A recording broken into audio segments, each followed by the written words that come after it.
Start with the tip line reports. Yes, sir. Up to this point, we've received 3,029 responses about the murders via telephone and email. Most of these have been curious citizens and prank calls, but there are 14 people who claim to either know Kira or who have seen him.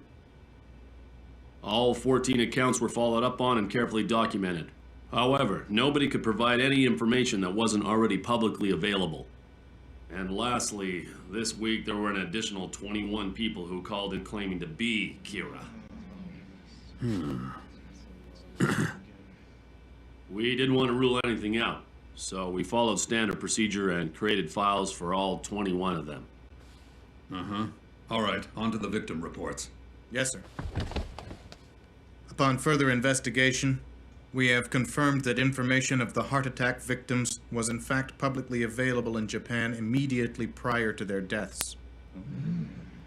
Also, concerning L's request that we investigate the time of death for each victim, we found that all of them occurred between the hours of 4 p.m. and 2 a.m. on weekdays, local time, with 68% of them occurring between 8 p.m. and 12 a.m.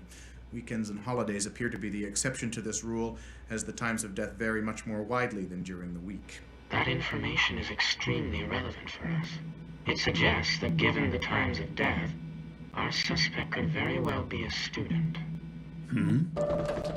Based on the fact that Kira's only killing criminals, I think it's safe to assume that he's driven by a very idealistic notion of justice. It's highly possible he may even aspire to be some sort of godlike figure. We're dealing with an individual who has a very childish concept of right and wrong.